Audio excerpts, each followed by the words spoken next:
Okay, Aura from the Bay Oval in Mount Maunganui at the top of the North Island. New Zealand, Aotearoa, and it's day 3 of the first test match between New Zealand and England.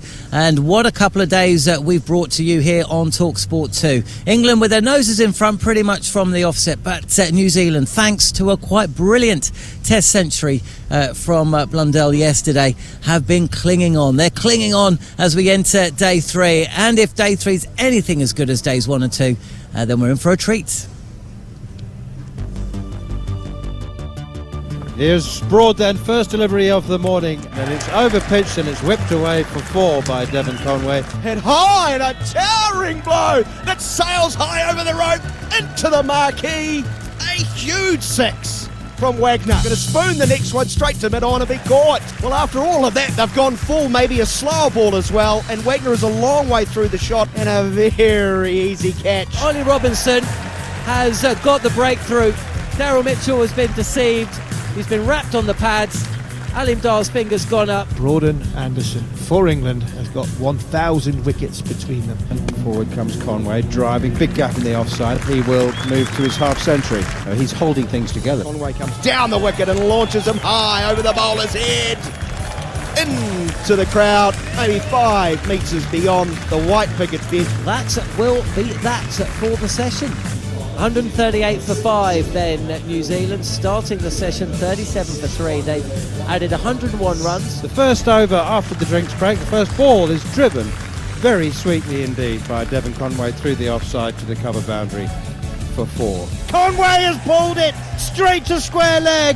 Stokes has done it. The bouncer strategy has worked. Here's Blundell pulling from outside of off stump, backward a square down to the fence for 4. That is a quite beautiful stroke. Is that a catch? It is! It's gone straight to Ben Stokes, and Jack Leach does take the wicket of Michael Bracewell. As Blundell gets whipped outside of off stump, but a delicious, delicate late cut down towards the third man rope for 4. The applause is for a very fine half century from Tom Blundell, and he's made full use of the gearbox. And the revolutions, and that is a mighty swing of the bat, and what a way to hit your first boundary, and it's caught in the air. Caught by a spectator as well. As he's bowled him, Ollie Robinson pitches one up. Kugelheim tries to play across the line, and Robinson strikes. The players are making their way from the field. That wicket really denting New Zealand. I think if they'd managed to get through just 7 down, they would have fancied their chances. Down the wicket he comes. He's got to the pitch of it. He's launched it over long on. Onto the grass banks for 6. Well, that's very, very well played. Advancing Blundell, who just baseballs him straight over second base down to the fence for 4. Plays a little lap sweep. This will be his 100. A couple of thousand people on their feet on the grass banks applauding what they know, whichever team they're supporting, has been a very, very fine innings. Anderson again, Fuller down the leg side and clipped away for 4. The deficit down to 19, down the track, and Blundell's innings may be about to come to an end, but he's also brought his side back into this match. This one short, punished with disdain through wideish mid-on. Gee, was onto that quickly, Crawley. That is a glorious cover drive, one of the very best you will see. Leans into it, not a full press forward, hits the ball on the up. And there's an edge and courts. It's Duckett who's got the edge. It's Tickner who's struck, and England lose their first wicket. Oh, Kugelheim in, Crawley pulls, gets an edge, it's taken behind, and New Zealand have the second wicket. Top edged it straight up into the air. Underneath it is Kugelheim himself. Oh, he's left it! Oh my goodness me, Kugelheim and keeper Tom Blundell left it for each other. 79 for 2 England in their second innings. The first innings lead of 19, that puts them 98 runs ahead. It was a fantastic Friday, and it's a sultry Saturday here at the Bay Oval. Slip, slap, slop. That's the mantra in this part of the world. You've got to be careful because the sun is brutal and it is bearing down on this track. There is a breeze coming across the ground, which will give the travelling hordes something of a relief. But I tell you what, Harmy, as we look out on the pitch, you've done a pitch report. Head over to cricket_TS to see that. It's a batting day, surely. Yeah, it's a batting day. It's a belter. It looks an absolute beauty. It looks as though the heavy rollers took their little indentations which were made from day 1. I look at the surface and I think it's probably a day 2 pitch and not a day 3 pitch. And what I mean by that is normally, groundsmen are trying to get the ground as prepared as they possibly can, and normally they're a day later, not a day early. And I think because of the weather that we've had in these parts over the course of the last week, I think the wicket was probably a day under-prepared, and I think that's why you're seeing lavish sea movement. That's why there was some indentations, and that's why the pitch started very, very green. Now it's straw-like, it's beautiful, the indentations look as though they're being rolled out, and I think on a surface like this, and the skies as they are at this moment in time, it's a great day for batting. And Stuart Broad, we've made a laugh and a joke and everything that's been talked about Stuart Broad last night. There was some interesting passages of play. There was arguably some of the worst. It was probably the worst bit of cricket I've ever seen in my entire life, because it wasn't a great ball. It was definitely not a great shot. And then the Chuckle Brothers moment, to me, to you, with Kugelheim and Blundell, then it obviously landed straight in the middle. So Stuart Broad's got a massive part to play, because if he comes out and sets a tone this morning, bats for 20 minutes and goes hard at New Zealand, then all of a sudden I think that will send the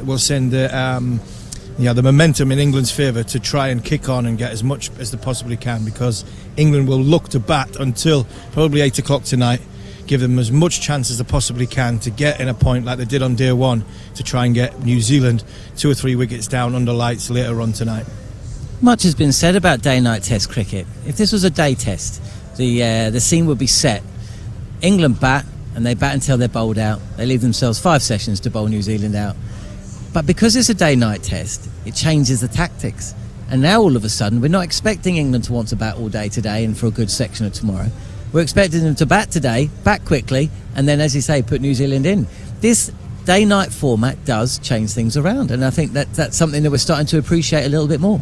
Absolutely, and it's gone from looking at pitch deterioration and waiting for the pitch to get to a point where, as a captain, you sit there, and in my brief times as captain, if you're in that position and you control the game and you're the one that's dictating terms in the game as a captain, you're looking for that one that goes along the floor. You're looking for that one that goes, just goes through the top. You're looking for the one that spins lavishly. Here it's not. It's about time. It's about time. Forget how many runs we need, how many runs we're going to get. We are going to declare around about 8 o'clock tonight, because we finish at 9:30. We are going to give ourselves an hour and 20 minutes, because obviously 10 minutes for the change of innings. We are going to give ourselves the best part of 22 overs to try and bowl New Zealand, or get New Zealand in a position where we come back tomorrow and the game is set up, and the hard work will start tomorrow morning, but we'll be set up like we were on day 2, which was, what was it, 37 for 3, and New Zealand were nearly out of the game, apart from an absolute brilliant innings by Tom Blundell. Can that happen again? That's the England plan. Well, look, prior to this test match, our very own Sam Ellard sat down with Jimmy Anderson and got pied, essentially, when he asked him what his plans were for Valentine's Day. There's a little bit more forthcoming from Ben Duckett, his buddy. Yesterday night, he spoke to Ollie Robinson about Ollie Robinson's dad wearing a shirt with Ollie Robinson's face on it, and he's even got comment from Ben Stokes about how bad his haircut is. So, I wonder whether Sam Ellard, in his interview with the former captain Joe Root, which we're just about to hear, I just wonder whether he makes mention of the date that you dropped him off for this morning, Harmy. Well, let's find out, shall we? Here's Sam Ellard with Joe Root. Yeah, Joe, thank you very much for speaking with TalkSport. The first time we've spoken this tour. How are you doing? You enjoying New Zealand so far? Yeah, it's a wonderful tour to come on. It's a great place to come and visit, and the cricket till now has been really exciting to be playing in, and to sit and watch the guys go about the business, whether it be at first slip or on the balcony there. It's been really entertaining, so long may that continue throughout the rest of this game. Yeah, it's been a good competitive first 2 days of cricket on the pitch. What have you made of what we've seen so far, Joe? I think it's been a pretty good wicket, pretty good cricket wicket. You've seen at different times it's responded differently, and that's made for some very exciting moments. We've just got to learn to play at these pink balls. Are very strange. They're very different to how the red balls react, and you've got to try and figure out ways of utilising them at different parts of the day. And I think we were very good at that throughout yesterday. Of course, there were a few partnerships here and there that were slightly frustrating, but it wasn't down to being too reactive, or we kept trying to be positive. We kept trying to stay ahead of the game and look to taking wickets is what we're about as a team. So, today with the bat, it's just about trying to carry on the good work we did last night. In tough conditions last night, I thought we were excellent. I thought the two openers started things off beautifully, and now we just got to continue that forward into today. Yeah, you mentioned last night, we saw on day one you guys get success with the ball under the lights. What did you make of how the guys approached a pretty tricky hour and a half last night under the lights? I thought they were absolutely excellent. Put the two evening sessions alongside each other. We pretty much had the same amount of time. They were 30 for 3, we were 70 or 80 for 2. I think it's a really good template of how we want to go and play our cricket. We managed it very well, and we've given ourselves a great platform now to go on, and we've got to play what's right in front of us this morning, stay very present, and earn the right to force a game later on down the line and make decisions then. Do you check social media after day's play? Not a huge amount, every now and again. Do you know what's trending last night on Twitter? I can imagine the Hawk. Hashtag Nighthawk was trending on Twitter. I think Stuart was having some fun with that. Yeah. It's been so much fun watching this team play. That was Broady coming out with the Nighthawk and trying to charge and smack the quicks for 6. When you're sat up there watching it, what are you making of it all? It was pretty good fun, wasn't it? It was great fun. It's different when you've got your pads on behind it, but because you're next to him, aren't you? Yeah, but no, it's great, and it's one of the great things about playing in this team is we've got so many different options, so many different ways of doing things. Very brave. We're not scared of doing things slightly unconventionally, and Broady's job last night was to try and cause a bit of chaos and send the game into a different direction, which is exactly what he did. And now he's got an opportunity to bat this morning or this afternoon, and hopefully continue that chaos in a positive manner for us. As if we couldn't love Stuart Broad anymore. He tried to smack the quicks out of the ground last night. First time I've spoken to you on this tour, how are you feeling yourself in terms of form out there in the middle, and just in terms of yourself? Looks like you've been enjoying your cricket a lot over the last nine months. Yeah, I've thoroughly. I always enjoy my cricket, but this last year or so, it has been slightly different. It's just sort of working my way back into a slightly different role within the team. As every batter does, you always want more runs, and I feel really good within my own game. Feel like I'm playing some really nice stuff, and I just got to put it out there in the middle. I know, what I'm capable of and what my best can do at this level. So it's just about trusting that, and going in when I get that, that moment and feel like it's my time, is really making that count, and hopefully that starts today. And just final one from me, blue skies, day 3, another beautiful day, Saturday at the cricket. As we look forward for the next day or two, how do you sort of think the approach will be? Do you think in an ideal world do you get enough runs on the board to maybe have a bowl this evening under the lights? Yeah, well, look, one of the things that we talk about in the dressing room, and especially as a batting group, is you stay where your feet are. Let's stay in the moment, stay present, and play what's right in front of you. And earn the right to have those discussions later on in the game or in the day. So we'll go and do our thing the way we've done it, and hopefully in the same sort of manner that we've done it throughout this test match so far, and then we can give ourselves a chance of being in a strong position where we can dictate terms and we can make those decisions and have those conversations. So there's a lot of hard work to be done, but we've certainly got the skill level and the ability to get ourselves to that point if we do stay present and we and we play some good cricket for a few hours. Sam Miller with Joe Root. Steve Harmison still alongside me. We're out here on the outfield, and Harmy, some players or some people, they seem to grow physically as people when they become captain of any sports team. Joe Root seems to have grown since giving up the captaincy.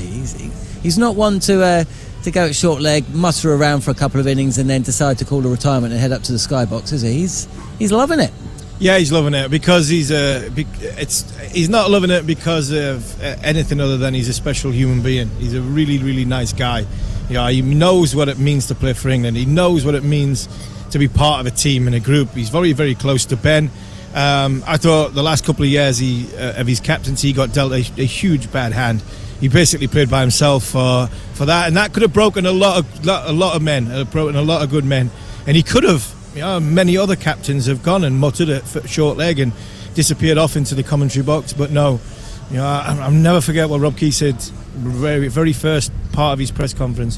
He said Joe Root rang him and said, "What can I do for the England cricket team?" That sums Joe Root up, not just as a cricketer, but as a person. And for me, he looks as though he's having a great time. He does. He looks as though he's having a great time, and he deserves it, because he will go down as one of our best ever cricketers, probably our most leading run scorer. And it's great to see him playing with a smile on his face and enjoying standing at first slip, going from either end, giving Ben the odd suggestion, because he is still, suggesting things to Ben from mid-on and mid-off when Joe's at first slip and what he's seeing. And I think he's having a great time, and I think he more than anything else as a person deserves it. Well said, Steve Harmison. Yeah, he's been trying to win the pot with a off-suit 2 and a 7, and now he's looking pretty flush.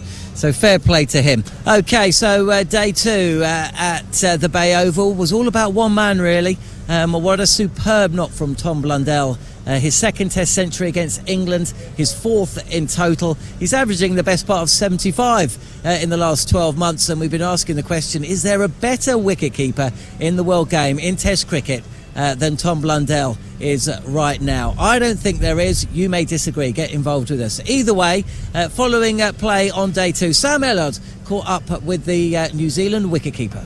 Yeah, it was nice. It's always nice to contribute, especially against England as well. I've done it before, and it's always nice to sort of continue that on.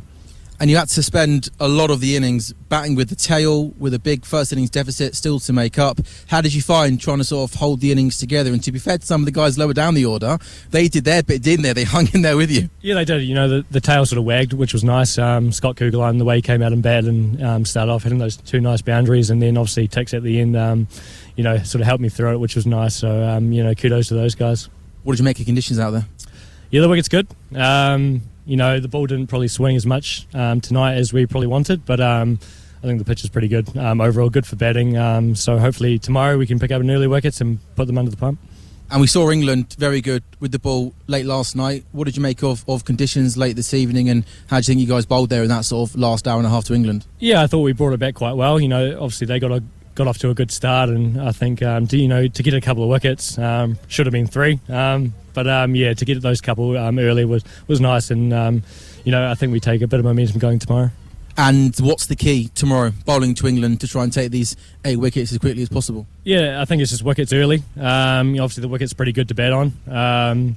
If we can sort of maintain their sort of run rate throughout and keep them getting wickets, who knows. But obviously they're a very good batting side, and the way they're playing the cricket is pretty impressive.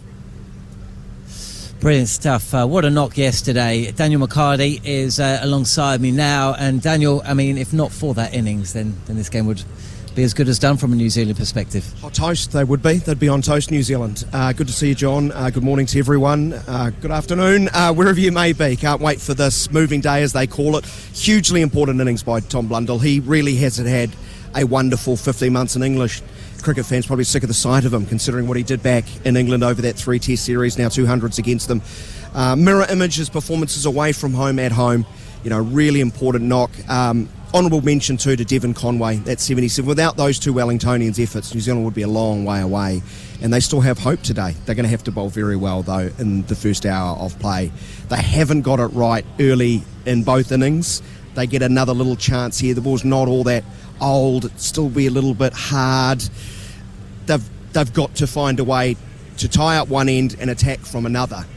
It's a big job against this high-powered English attack, who are probably thinking about the next phase of the game, aren't they, John? When do we declare?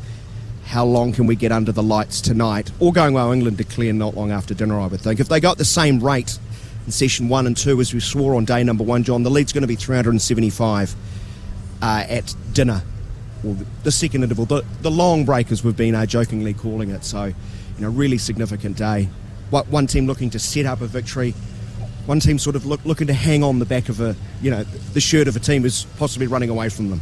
I've been really impressed by New Zealand. They've been, just holding on to England's coattails for the last 2 days, but they're still in it. And they win this first session today, and they will almost have their noses in front.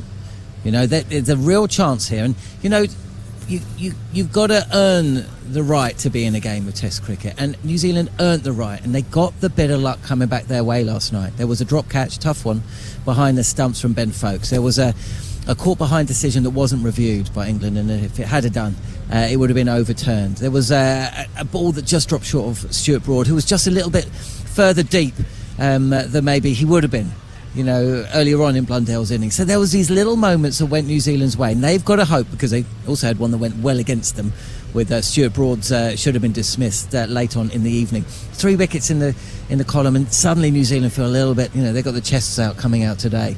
They've just got to remember that, don't they? They need to remember what happened after that second break on day number 1. They bowled far better. They attacked, limited the runs, picked up wickets. Wickets so important to stifling the scoring rate of this English high-octane batting lineup.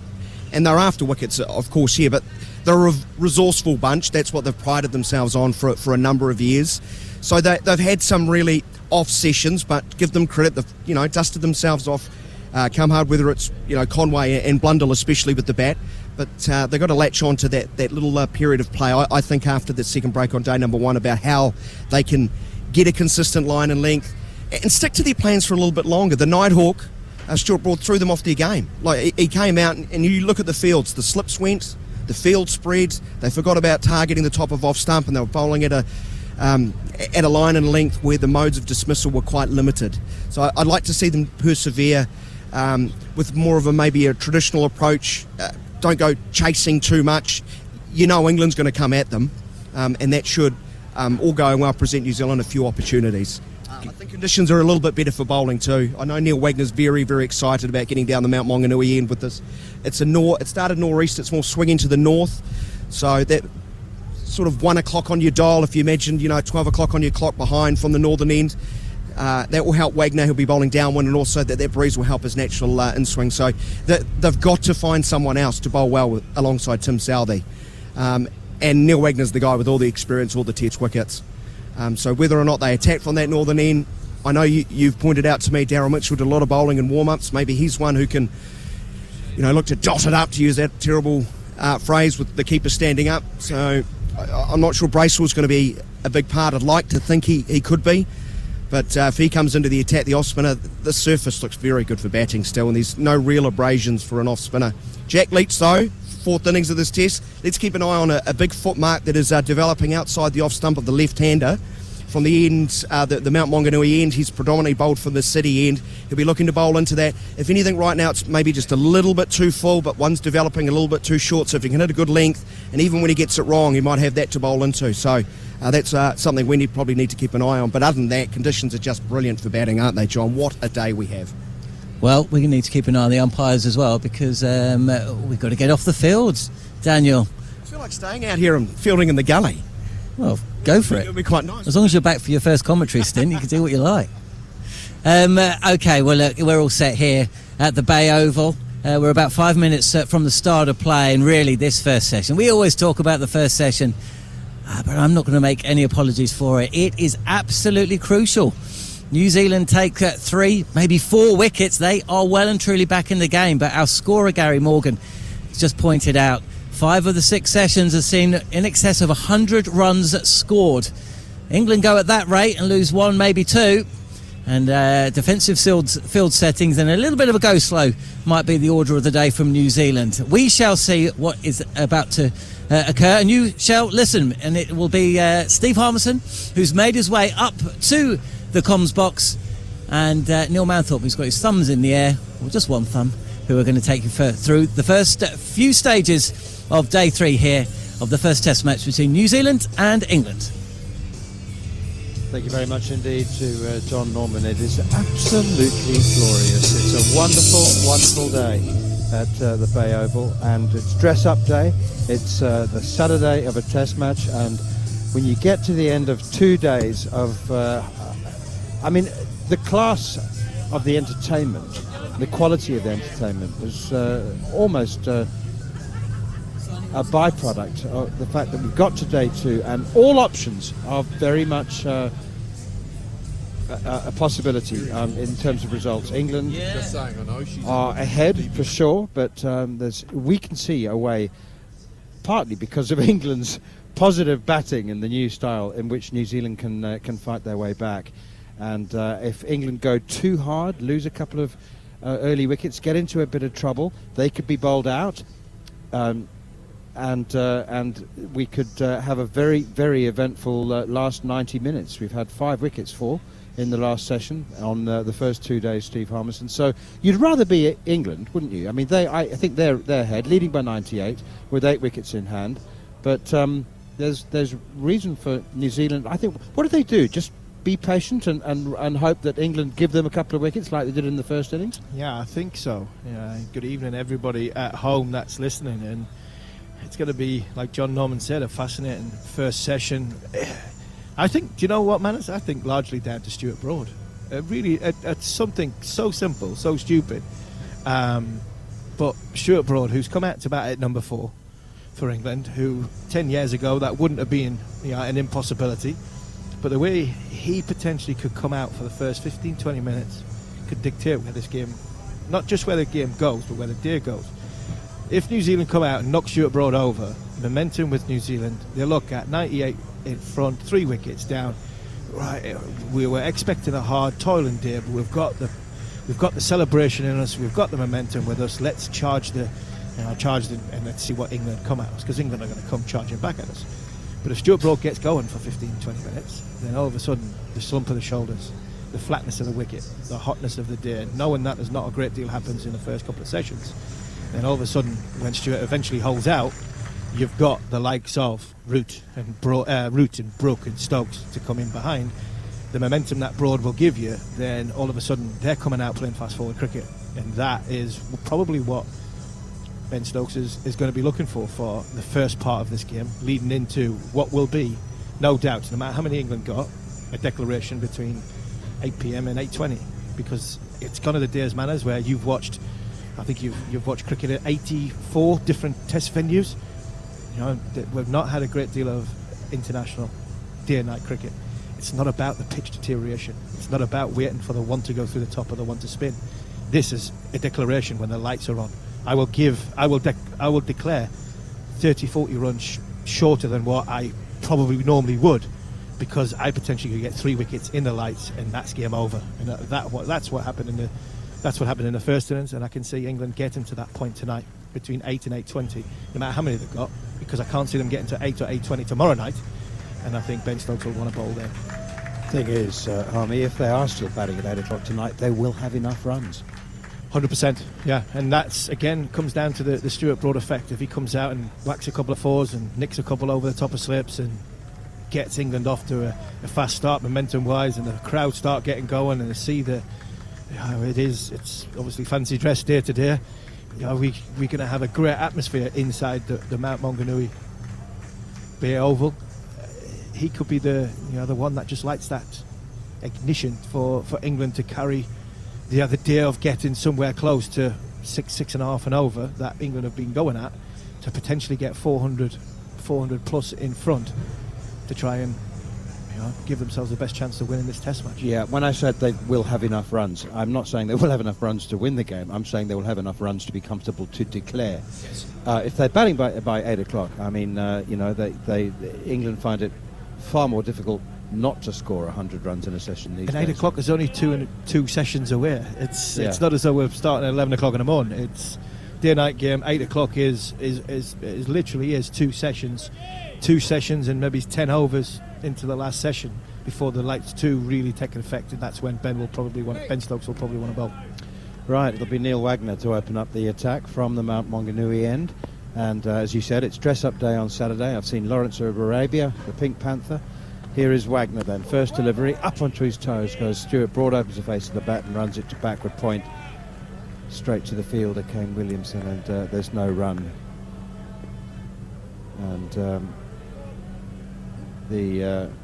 no ball straight away from it's a no Neil ball, Wagner. right. I was just about to say, man, it's a big day for Neil Wagner. Context of his career as well. He's really struggling. Not had the greatest time in Pakistan. Didn't have the best time in the first innings. He needs to stand up. Here is Wagner again, then bowls Broad up onto his toes, pushes it defensively out on the onside, and there's no run. It's picked up at short leg by Michael Bracewell, I think it is, under the helmet there. Just looking around at the field, it's extraordinary.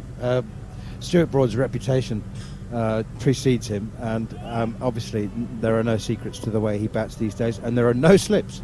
There's a gully, there's a very fine leg. 3 men catching on the leg side boundary. Here's Wagner then. Broad opens the face of the bat, runs it past Gully. Diving Henry Nichols at Gully. Couldn't quite get his hand to it, and he does take a single. That's Darryl Mitchell actually in that position, and take a single. But I still find it remarkable that there's 3 catches on the leg side boundary, 2 behind square. And yes, Stuart Broad does hook and pull, but he prefers to back away and carve through the offside. And I don't know why. I'd have a man at wide on the wide third man boundary in a catching position. Yeah, I'm the same. I don't understand the 3 men on the leg side. I think it will be a massive wide down leg side for Stuart to get it to one of them fielders, because he stands out. He gives himself that much room.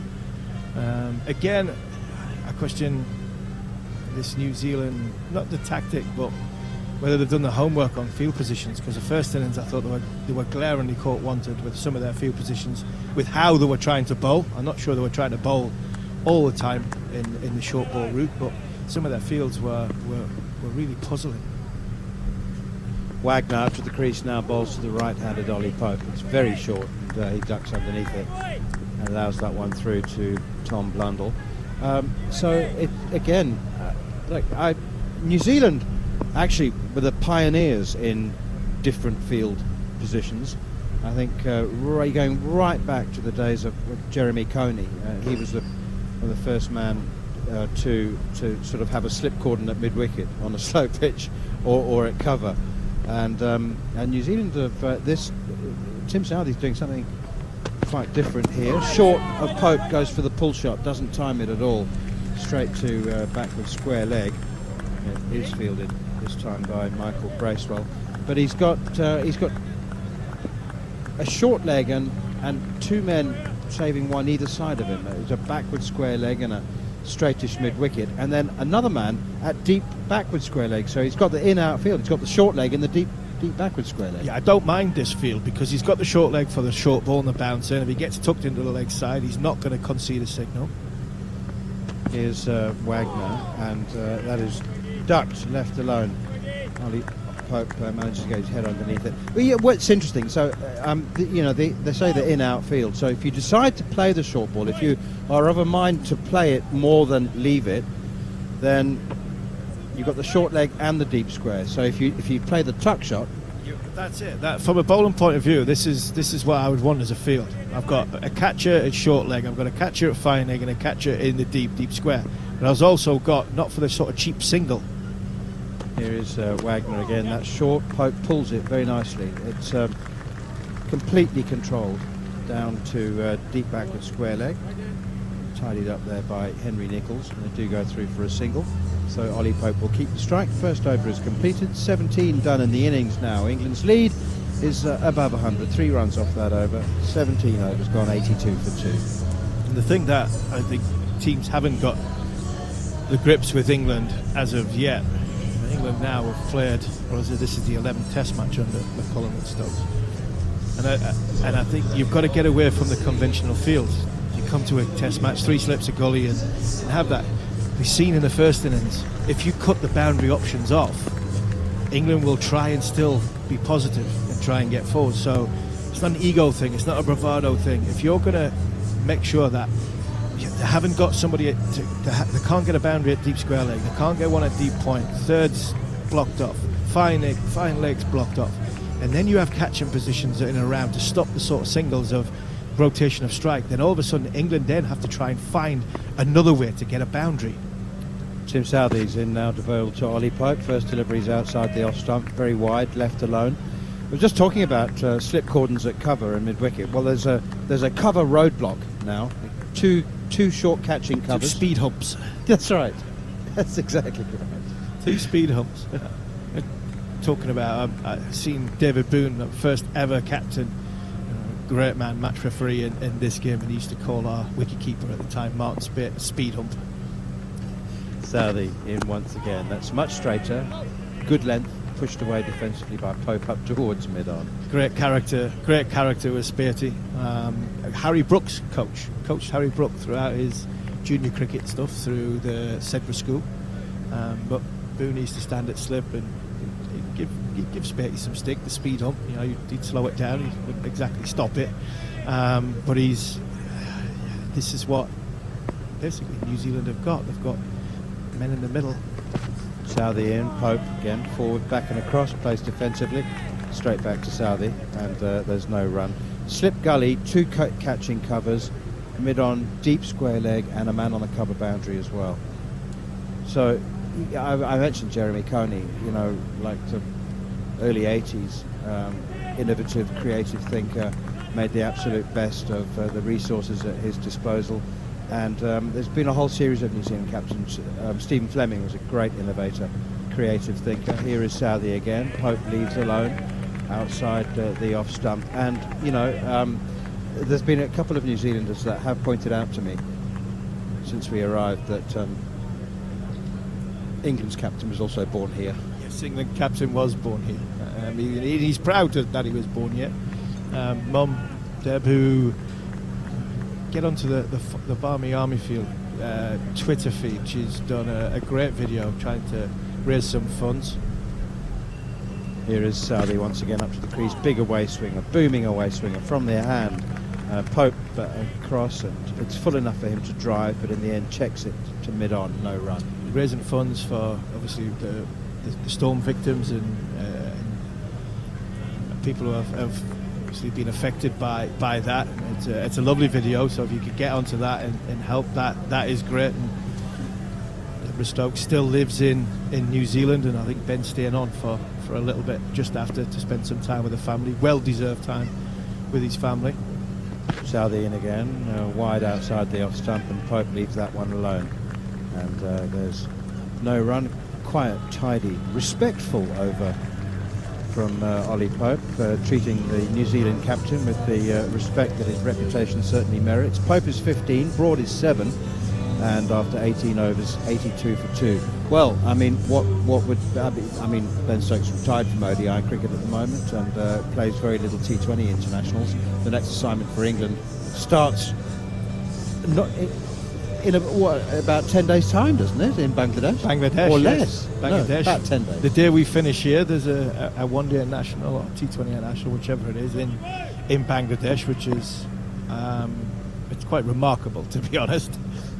Neil Wagner from the Mount Maunganui end, and it's a good bouncer. It's a very good bouncer, and Stuart Broad can't handle it. He's up onto the toes, hits him on the glove, bounces out behind square on the offside, and a simple catch is taken. Stuart Broad knows he's been done there. Neil Wagner takes his umpteenth wicket with the bouncer. He's not quick, but it's so cleverly directed, so brilliantly well directed. Broad knows it's coming, but he can't do anything about it. Hits him on the glove and pops out into the gully where Henry Nicholls takes a dolly. Yeah, a fantastic ball by Neil Wagner to any tail ender. I know Stuart Broad has got a pedigree of batting, but I'm not being disrespectful, he is a tail ender now. And that it literally hit the handle of his bat. You know, he's got two hands on the bat, both. He had the bottom hand off the bat, and that's hit the middle of the handle on the bat, just looped up in the air. Well-directed bouncer from Neil Wagner, and like I said just before the start of play, it was about who was going to take the momentum into the first sort of 15 minutes, largely down to Stuart Broad. And you know what? New Zealand have, and I'm pleased for Neil Wagner because battled so hard in that first innings. He really had a struggle. I know what he feels like. It is. You feel as though your world's ending. You just want the ground to open up sometimes, and you feel as though because you're battling against yourself. It's a lonely place. And he kept going. He got his 4 wickets, and he started New Zealand off here on the third morning with a good wicket of Stuart Broad. Brings the former England captain Joe Root to the crease, and from a New Zealand point of view, they'll be hoping that Neil Wagner has got his tail up. He can get his direction going towards that off stump, and possibly just that little bit injection of pace in around that 130 mark. He can bowl quicker than that, but it's amazing what a wicket does for you.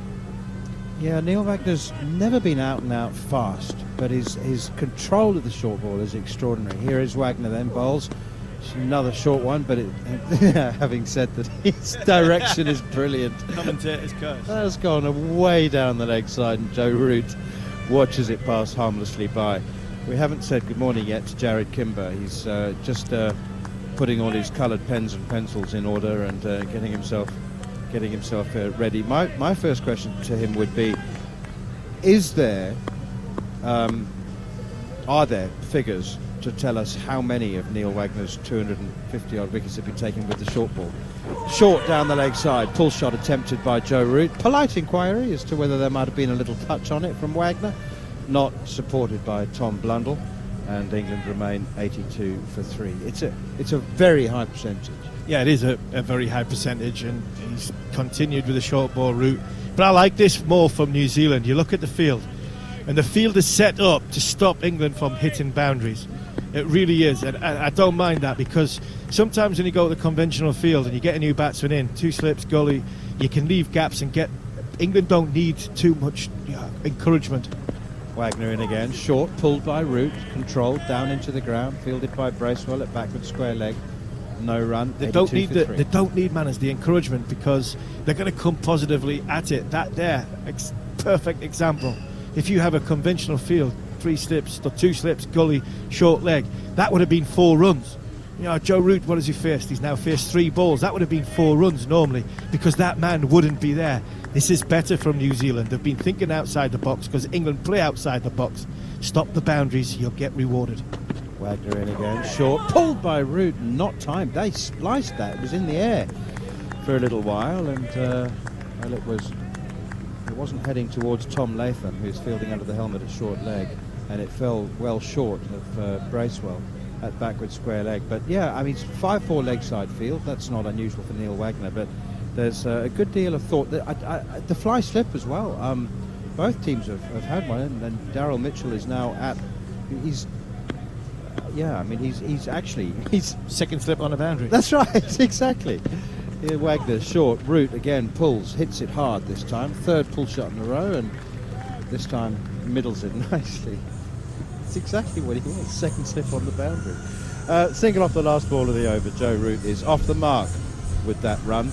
19 overs gone, 83 for 3. A very good morning to Jared Kimber. Hello, Manners.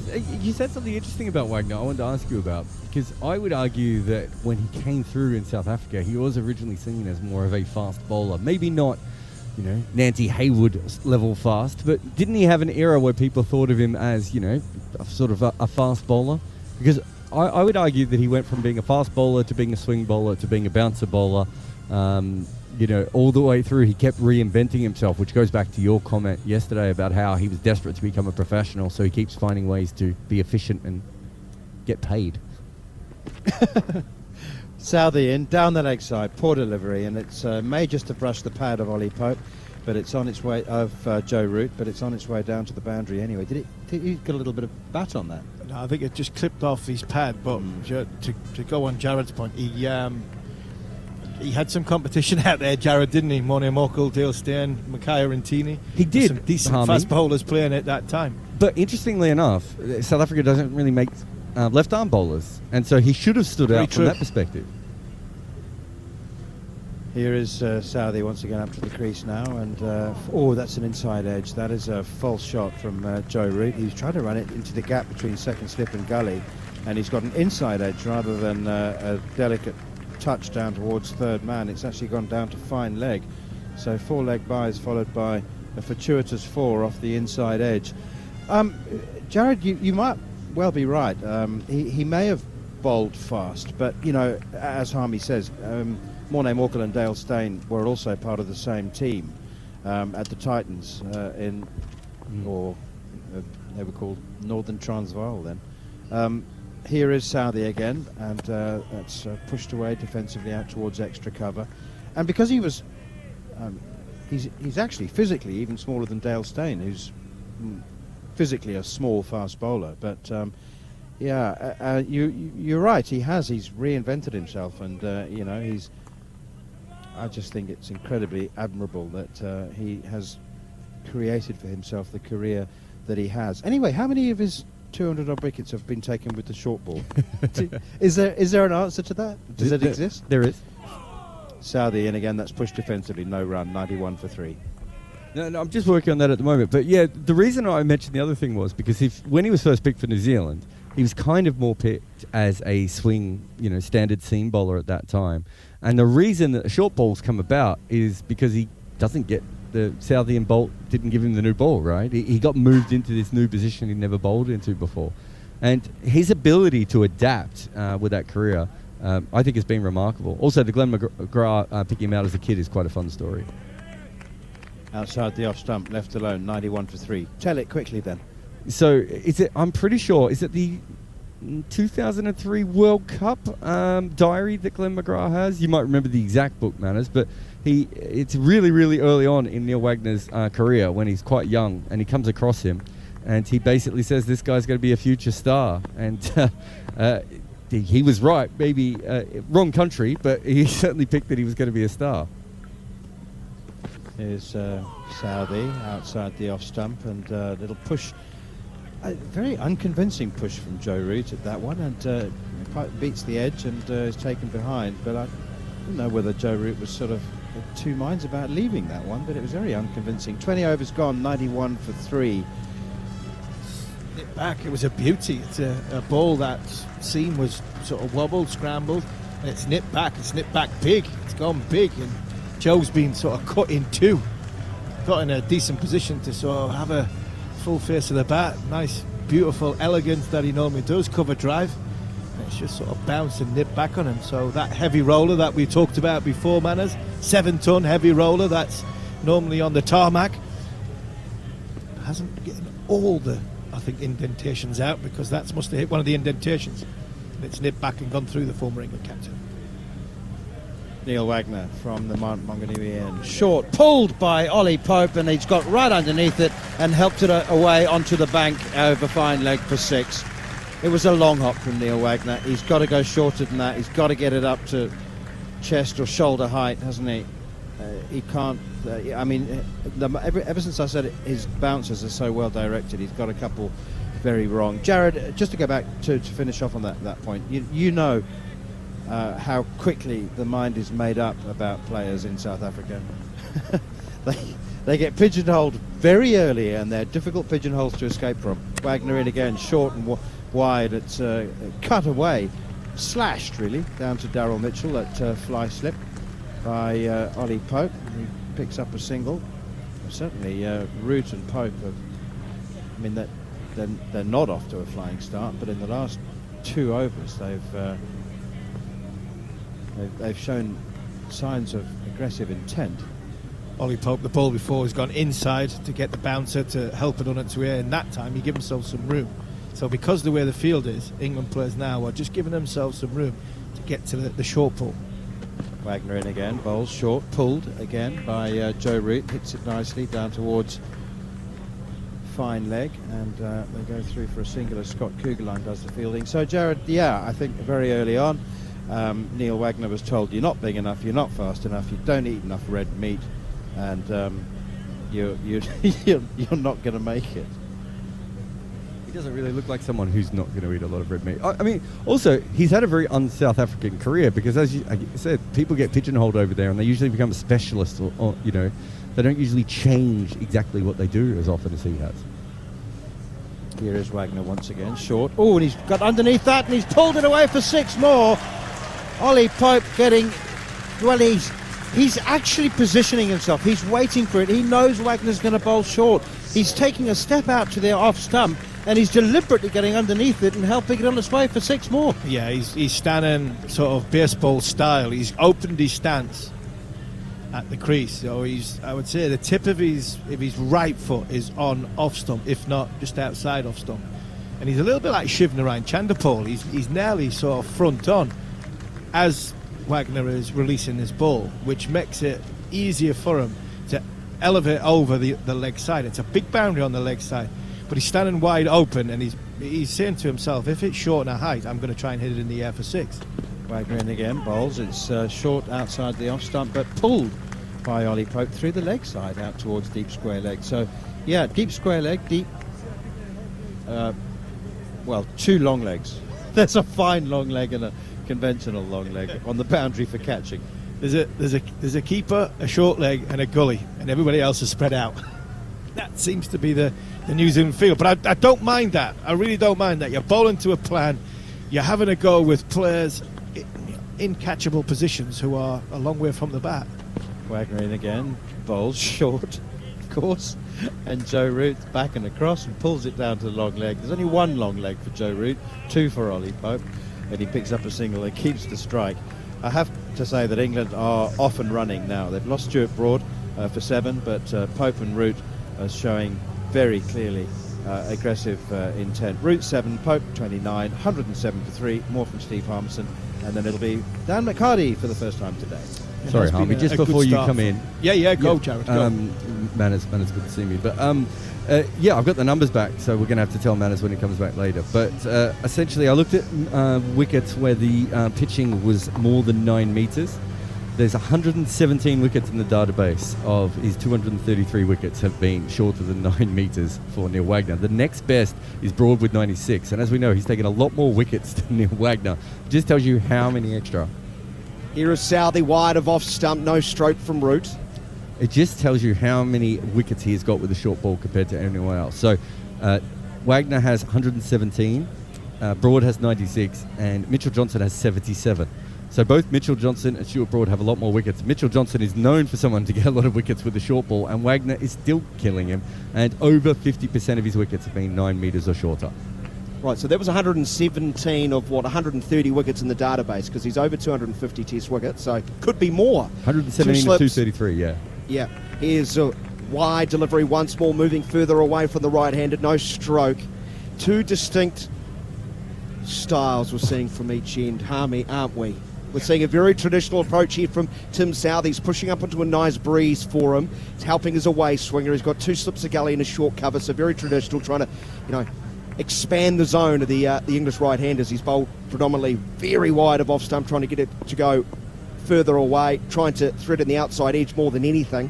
While Wagner into one of his favourite approach. Here is a ball that's just shorter of length. Nice carry through to Blundell, but once more no stroke as it moves away from the right-hander. Very smart cricket. Very smart cricket. What we've got at one end, we've got the Duracell battery who's just running in and landing it somewhere in the middle of the wicket and saying, right, I've got fielders all over the place and I'm going to bowl at your head, and if you want to hit me you can have a go, but you're going to try and hit every ball. And that's what's happening at Wagner's end, downwind. Ollie Pope's hitting for 2 sixes. At Southey's end, he's basically said, I'm going to bowl 1.5 foot outside off stump. He's in again and walking down and meeting the ball. Favourable length is Root, and it's a lovely crisp stroke as he works it wide of mid-on, out to the fence for 4, his second boundary. He's up to 11. It's 1-1-1 for the loss of 3 wickets. The lead is 130. That's a beautiful shot by Joe Root. A shot of a man who's got 10,500 test match runs, comfortable with his game. He's just walked across his stumps. Like I said before, Tim Southey's bowling probably 6 stump with a ring field and saying, if you want to hit me, you've got to do well to reach it. Southey moves past the umpire again, and here's a back cut to a shorter delivery. Gets it past the gully, just to the right of the gully, down towards deep backward point. There is a man out protecting that part of the field. Devon Conway, 112 for 3 with that single. Joe Root's just walked across the stump, but the point of contact, he's probably tip of his toes was on 5th stump, just eased it, didn't try and hit it too hard, just eased it through the leg side. It was more position, timing and position between the 2 fielders, and he knew if he got enough on it, it was going to run away for 4 on this beautiful fast outfield. He needs to be a little bit fuller, Tim Southey. One was shorter. Moves away from us again, very wide of off stump, no stroke from Pope. So the lead 131. What a glorious afternoon we have in Mount Maunganui at the end of the Southey over, who now has figures of none for 39 off 11. Warm day, about 24 degrees, and northerly breeze, pretty moderate. I know Neil Wagner was very excited to see the wind today, because he can change ends.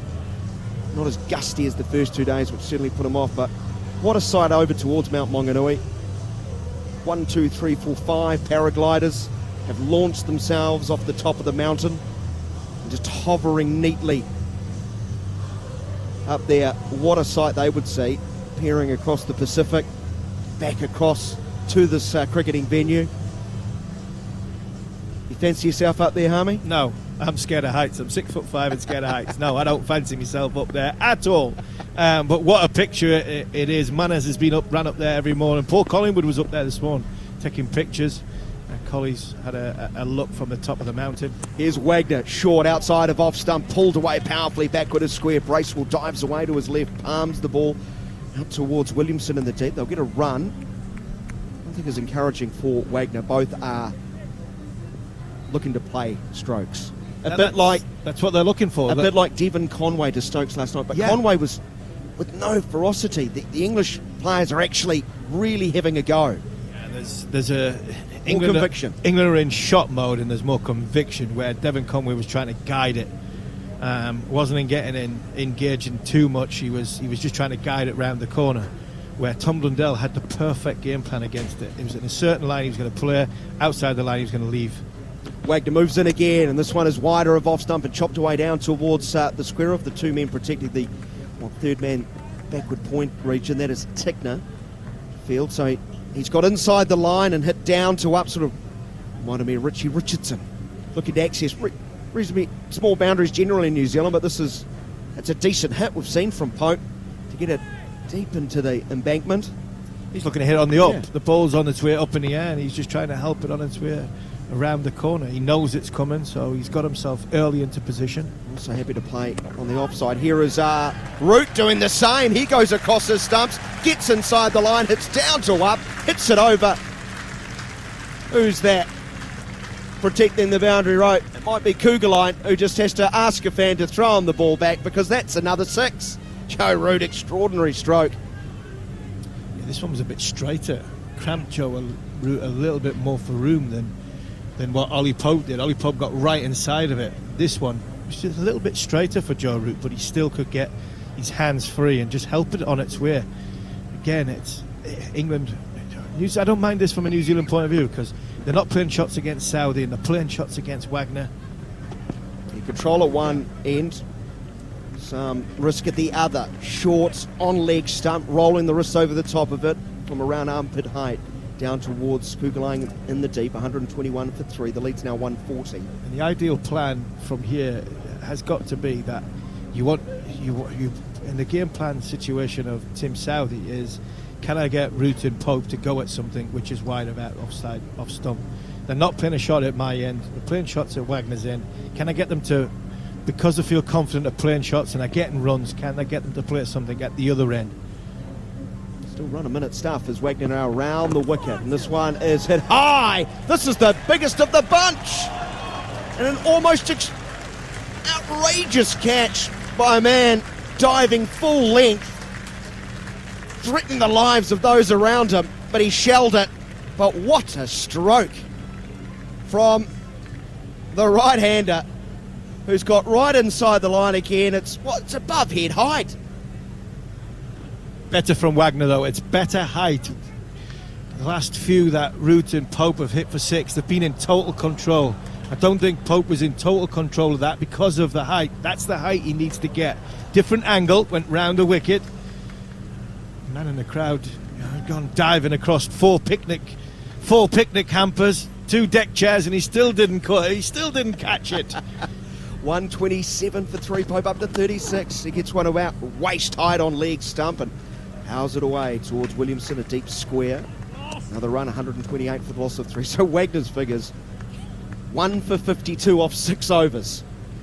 Day started at 79 for 2, England, a lead of 98. The lead is 147, so 49 runs in the opening 30 minutes, as Michael Atherton will join me. New Zealand would have been happy with the first 15 minutes, less so about the second 15 minutes, as England have really adjusted to the approach Wagner is bringing and look quite, not just capable, quite devastating. Last overs have cost a lot. Afternoon, Athers. Good to see you. Good afternoon, yes. A bit predictable, Neil Wagner, and not quite as quick, I don't think, as he used to be. What is he now, 36 years of age? He's probably lost half a yard. Here is Southey from over the wicket, bowling full and wide and swinging away, as we've seen throughout this opening spell from the City end, and no